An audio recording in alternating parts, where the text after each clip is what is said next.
So you want to become better at journaling. Hi, my name is Savannah and this is Savannah Literati. As somebody who has avidly journaled for quite some time, I've been through a lot of ups and downs, trials and errors, and I'm gonna let you know how I figured out to be a consistent journaler in my life.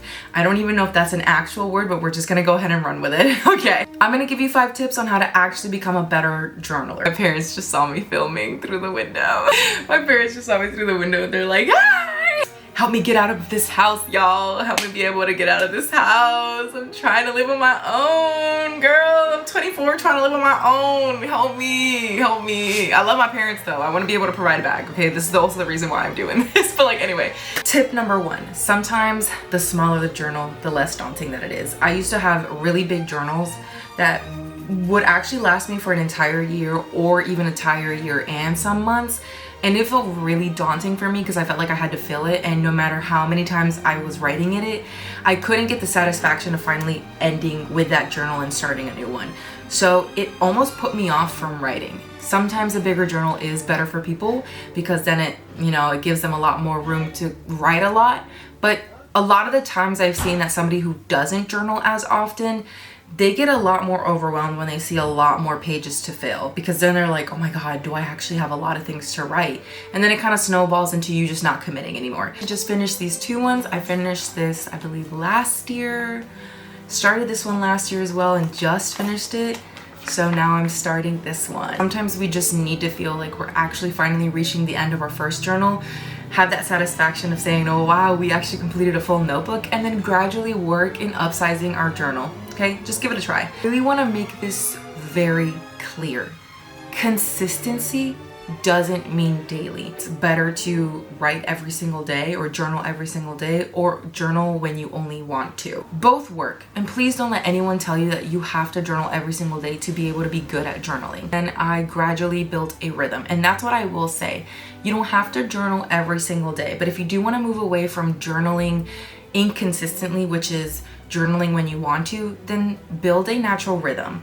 My advice is literally just write once a week. Do a recap of every single week if you'd like, or do a recap of every month. If you really want to get consistent, I would do maybe a recap of every single week or every 2 weeks, but you can still do a month. It really is up to you, especially depending on your schedule. Do not feel guilty if you can't write every single day. Tip number 3 is general journal first, categorize journal later. That was a mouthful. This is my general journal. This is my catch-all. I have a lot of notebooks, journals here, okay? You don't have to be like that. A catch-all journal. That's literally anything you want in there, it catches it all. Your dreams, your thoughts, your ideas, your lists and itineraries, everything. Have a space that is pretty much a catch-all, because then gradually you'll start learning what you want to put together and what you want to separate. There's no organization to this, but what I will say is that over the time I've realized that I wanted to keep something separate. So I actually separated my vocab review and my book and vocab review journal into a separate one. So I have this like leather backed one with these little mini journal slips. I don't even know what they're called. This is where I put, for example, my book reviews or my TV show / movie reviews, and I put together in there as well vocab review. Like if I'm reading something and I come across a word that I really don't know what that means, I go ahead and stop and look it up and start practicing in that journal. So I have that separate because it's more of like an educational learning journal. Then tried to have like a dream journal. These were like 2 separate journals that I have where I tried to make it dream category, and I realized I don't care.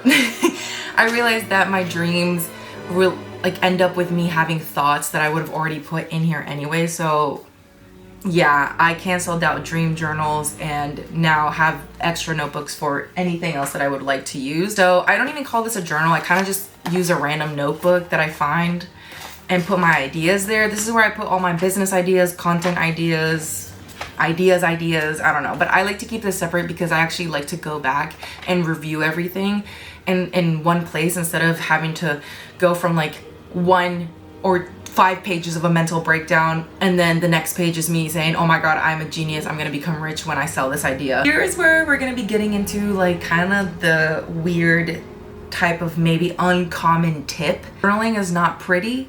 Learn to be ugly let it get messy on the page. You become that girl, oh, you want to get into your health and wellness?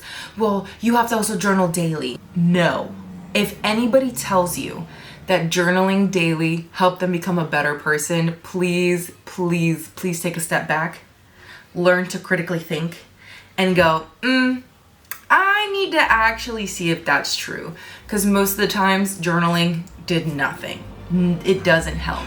I think it can end up helping, but journaling for the sake of just trying to become that girl, you're still in the phase of journaling for the sake of aesthetics. You're not actually journaling the right way. I say quotation marks because I don't really think there's a right way to journal, but in comparison to that, yes, that would be like the wrong way to journal. If you're journaling for the sake of just trying to be that girl, you're just trying to fit into this aesthetic mold box, like this consumerism, like that's wrong. That's the wrong way of journaling. As someone who journals a lot, I can give a vague statement and say that journaling does help you become a better person, but if I were being truly transparent, I would tell you that journaling doesn't necessarily help you become a better person. It actually helps you be okay with the worst version of yourself. You get to learn what type of person you are. You actually get to develop your communication skills, your comprehension skills, your emotional intelligence. You get to learn a lot about yourself because you've allowed yourself to get really ugly and messy and like pretty much like massacre the pages. Don't be afraid to put the worst, most uncomfortable, terrible person or terrible version of yourself in those pages. Allow it to exist there, because when you internalize a lot of that, you start spewing it out into the world, and then not so great things can happen. I actually think this is the most important tip ever that I'm gonna be giving out in this video. Journaling was never meant to be pretty. Journaling is absolutely meant for you to get ugly. It's meant for you to get messy on the pages. Free yourself from the internal audience that you believe will find your journal one day and read it and then judge you for it. I used to write like that. I used to write as if someone was gonna find my journal/diary and judge me and everything that I put on there. So I was being very reserved and I was being very curated in there. I was like withholding a lot of things because again, I was like building this thing of like someone's gonna find it and like judge me, but I was actually judging myself through this like internal audience I created. Tip number 5. Break it down if overwhelmed. I'm gonna go ahead and introduce the 3-layer entry method. It's a great way for you to break down what you're feeling. A lot of people wanna journal and they really just don't know where to start. And that's okay, because what we feel is very overwhelming. Things that happen to us can be overwhelming, especially when we have zero experience processing what we feel, especially on a page. Layer 1 is facts, layer 2 is emotion, layer 3 is interpretation. What happened, how it made you feel, how you are interpreting it, or what do you think it means. It actually helps you build emotional intelligence. It also creates a structure where you're able to dissect 3 different categories and see maybe what you're not connecting and what you are connecting. Like if a situation happened but then you feel something entirely different, then maybe that might help you explore why you reacted in a certain way. Girl, don't be afraid to start journaling. I actually recommend anybody to start writing out their feelings. Writing is powerful. There's a reason why the pen is as powerful as a sword. Thank you so much for watching. Please practice your writing skills. My name is Savannah. I hope you enjoyed this video and I'll see you in the next one.